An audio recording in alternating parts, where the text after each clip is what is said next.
अस्सलामुअलैकुम dear students, उम्मीद करती हूँ आप सब खैरियत से होंगे। आज की जो वीडियो है वो फिज़िक्स के रिलेटेड है। जैसे मैंने आप लोगों के साथ एमडी कैट की सब्जेक्ट वाइज गाइडलाइंस शेयर करना स्टार्ट की थी। कल मैंने बायो की वीडियो अपलोड की थी। आज इंशाल्लाह मैं आप लोगों को फिज़िक्स की गाइडलाइंस दूंगी कि आप लोगों ने फिज़िक्स को कैसे तैयार करना है, कहाँ से चीज़ें ज़्यादा आती हैं, कौन से बेसिक चीज़ें होती हैं जो आप लोग गलतियाँ कर देते हैं, आपको आ रही होती हैं लेकिन आप टेस्ट में वो गलत करके आ जाते हैं, और किस तरह से आपने फिज़िक्स को करना है कि आपको न्यूमेरिकल पोर्शन ज़्यादा करना है या फिर आपको थ्योरी बेस्ड क्वेश्चन ज़्यादा आने वाले हैं।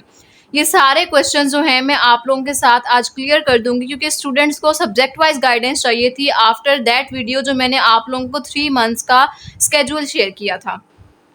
अब फिज़िक्स जो है मोस्टली स्टूडेंट्स के लिए एक काफ़ी चैलेंजिंग सब्जेक्ट होता है, क्योंकि फिज़िक्स में ज़्यादातर एमसीक्यूज़ न्यूमेरिकल्स के होते हैं, लेकिन सम टाइम ऐसा भी होता है कि थ्योरी बेस्ड एमसीक्यूज़ ज़्यादा आ रहे होते हैं। अब फिज़िक्स के एमसीक्यूज़ जो हैं वो 2 तरह से हमें आ सकते हैं। एक मैंने आप लोगों को बताया कि या तो थ्योरी बेस्ड आएँगे या फिर आपको न्यूमेरिकल बेस्ड एमसीक्यूज़ आएँगे, ठीक है? अब दोनों एमसीक्यूज़ को सॉल्व करना इंतहाई आसान है। वो किस तरह से आसान है वो ट्रिक्स मैं आप लोगों को आज बताऊँगी। तो एमसीक्यूज फिजिक्स के आने हैं 54 आपको, ठीक है? और 54 में से 54 लेना कोई मुश्किल बात नहीं है अगर आपने फिजिक्स को गौर से अच्छी तरह से पढ़ा हुआ है। सबसे पहली बात, आपने फिजिक्स के वो वाले क्वेश्चन या चैप्टर सॉल्व करने हैं जो जिनका पोर्शन एमडी कैट में ज़्यादा आता है, जहाँ से कंफर्म है कि एमसीक्यूज आने ही आने हैं। जैसे मैं आप लोगों को कहूँ, फोर्स एंड मोशन वाला चैप्टर है, वहाँ से आपको प्रोजेक्टाइल मोशन से एमसीक्यूज लाजमी आएंगे, तो मतलब आएंगे क्योंकि टॉपिक इतना इंपॉर्टेंट है।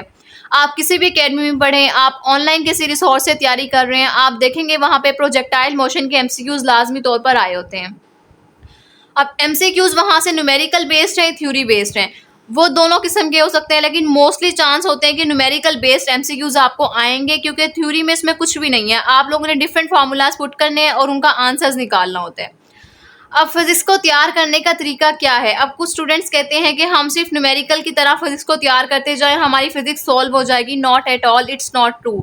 आपको थ्योरी भी लाजमी पढ़नी है। आपकी बुक में जो लाइंस लिखी हुई हैं वो भी आपको लाजमी करनी है। अगर आप पास्ट पेपर्स उठाकर देखें फिजिक्स के, तो उसमें आप देखेंगे कि मोस्टली एमसीक्यूज ऐसे भी हैं जो आपकी डायरेक्ट बुक लाइंस आई हुई हैं, जस्ट लाइक बायो। जैसे आप बायो में बुक लाइंस को क्रैम कर रहे होते हैं, वैसे आपने क्रैम तो नहीं करना, लेकिन आपने बुक लाइंस को रीड लाजमी करना है, समझना लाजमी है कि इसमें कहा क्या जा रहा है। मैं आपको अपनी बुक भी दिखाऊंगी कि मैंने किस तरह से बुक लाइंस को रीड किया हुआ था और किस तरह से फिर मैंने हाईलाइट की हुई थी चीज़ें, कि जब मैं रिवीजन करूं तो मुझे वो बुक लाइंस भी रिवाइज में मेरे रिवीजन में इंक्लूड हो जाएं। अब ये बात तो हो गई कि एमसीक्यूज किस तरह से आएंगे। टोटल एमसीक्यूज 54 है। 54 में से 54 इजीली मार्क्स आ जाते हैं अगर आपने सोच समझकर एमसीक्यूज को सॉल्व किया हो।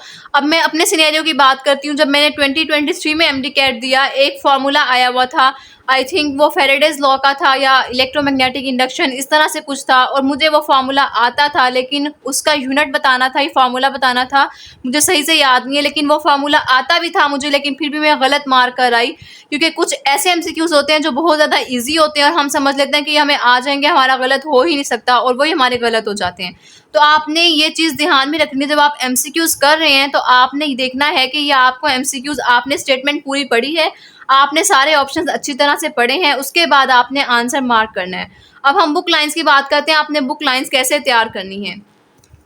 अब यहाँ पे मैं आपको दिखाती हूँ, ये देखें,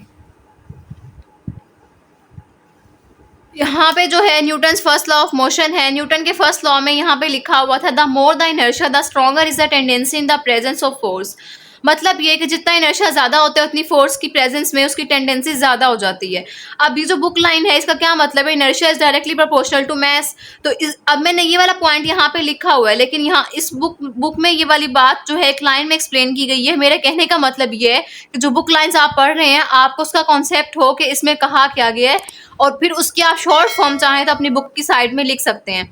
अब आप देखिए मेरी बुक्स सारी मैंने भरी हुई हैं डिफरेंट चीज़ें लिख लिख कर, क्योंकि देखें यहाँ पे डिफरेंट चीज़ें जो हमारी बुक में नहीं होती, फेडरल की बुक में होती हैं, किसी और बुक में दी गई होती हैं, तो मैंने वो सारी यहाँ पर ऐड की हुई हैं। जो मैं यहाँ पर ऐड नहीं करती वो मेरे नोट्स में ऐड है, और जो यहाँ पर मेरी चीज़ें ऐड हैं वो सारी की सारी मैंने अपने नोट्स में भी ऐड की हुई हैं।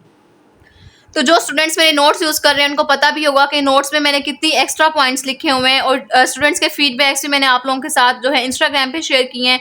आप वो चेक भी कर सकते हैं। इंस्टाग्राम का लिंक मैं जो है डिस्क्रिप्शन में दे देती होती हूँ, आप जाके भी चेक कर सकते हैं।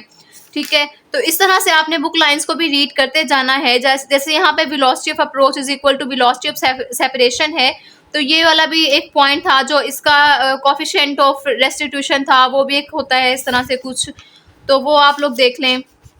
उसके बाद ये वाला टॉपिक इंक्लूड नहीं था सिलेबस में, लेकिन पास्ट पेपर से एमसीक्यूज आए हुए थे, तो इसको एक बार रीड कर लिया था मैंने। और जो इसमें एमसीक्यूज बन सकते थे, नंबर्स थी, कोई भी नंबर दिया हुआ था, किसी भी तरह के वैल्यूज थी उनको याद करने के लिए। ठीक है, इसी तरह आप डिफरेंट जगह पे देख सकते हैं। अब ये देखें, ये एमसीक्यूज इंपॉर्टेंट है कि नॉन कंजर्वेटिव फोर्स होती है, फ्रिक्शनल फोर्स, और फिर क्यों होती है, इस तरह से सारा कुछ यहाँ पे लिखा हुआ है। तो कहने का मतलब है आपने बुक लाइंस को नहीं छोड़ना, बुक लाइंस को एक बार लाजमी रीड करना है। उसके बाद आपने न्यूमेरिकल बेस्ड क्वेश्चंस की तैयारी ज़्यादा करनी है, क्योंकि न्यूमेरिकल बेस्ड क्वेश्चन ज़्यादा आएंगे as compare to book lines. अगर हम बात करें 80% आपको आएंगे न्यूमेरिकल्स, और 20% चांस है कि आपको थ्योरी बेस्ड एमसीक्यूज आ जाए। लाइक कोई डेफिनेशन आ रही है, कोई फार्मूला आ रहा है, थ्योरी में आपके पास क्या आता है, डेफिनेशन, कोई भी फार्मूला, ठीक है, या कोई भी आपके पास यूनिट आ गया, ये सारे आपको फिंगर टिप्स पे याद होने चाहिए कि कौन सा किसका फार्मूला है, किसका ग्राफ कैसे बनता है, इसको इस तरह से मॉडिफाई करें तो ग्राफ कैसे हो जाएगा। ये सारे पॉइंट्स जो हैं आपने लाजमी करने हैं। और मैंने आप लोगों को पहले भी कहा था, फार्मूला शीट आपने बना लेनी है, या कहीं से भी आप ऑनलाइन किसी की भी शीट यूज़ कर लें, और उसके बाद आपने उसको डेली बेसिस पे रिवाइज भी करना है लास्ट मंथ में, ताकि आपको फार्मूला जो है वो अच्छी तरह से याद रहे और बाद में भूले ना। तो फिजिक्स अगर आप इस तरह से करते हैं तो इंशाल्लाह आप लोगों के फिजिक्स के एमसीक्यूज बिल्कुल भी गलत नहीं होंगे। आपको किसी भी किस्म की गाइडेंस चाहिए हो, कोई भी कन्फ्यूजन हो एमडी कैट के रिलेटेड, या किसी भी 9th 10th first year second year के स्टूडेंट्स भी हों, तो वो मुझसे इंस्टाग्राम पे कांटेक्ट कर लें, मुझसे कमेंट में पूछ लें जो भी आपकी कन्फ्यूजन है। अगर आपको कोई और गाइडेंस वीडियो चाहिए तो आप मुझे कमेंट कर दें, मैं ज़रूर अपलोड करूँगी। जैसे मुझे एक स्टूडेंट ने कहा था कि हमें गाइडेंस वीडियो चाहिए सब्जेक्ट वाइज, तो मैं अब गाइडेंस वीडियोस अपलोड कर रही हूँ। तो इंशाल्लाह जितना भी हो सका आप लोगों की हेल्प करूँगी। आप लोगों से बस एक छोटी सी हेल्प चाहिए कि आप लोगों ने चैनल को सब्सक्राइब करना है, वीडियो को लाइक करना है, अपने फ्रेंड्स के साथ लाजमी शेयर करें, और एक कमेंट कर दिया करें अच्छा सा। अब आपने दिल लगा के मेहनत करनी है, क्योंकि एमडी कैट बहुत करीब आ चुका है। ठीक है, अब आपके पास टाइम वेस्ट करने का बिल्कुल भी कोई वो नहीं है कि आप बैठ के अपना टाइम वेस्ट करते रहें मोबाइल फ़ोन्स पे इस तरह से। तो अब आपने सिर्फ अपनी स्टडीज़ को फोकस करना है। इंशाल्लाह एमडी कैट बिल्कुल भी मुश्किल नहीं होगा, और आप सब कर लेंगे। अपना बहुत सारा ख्याल रखिएगा, दुआओं में मुझे याद रखिएगा। अल्लाह हाफिज़।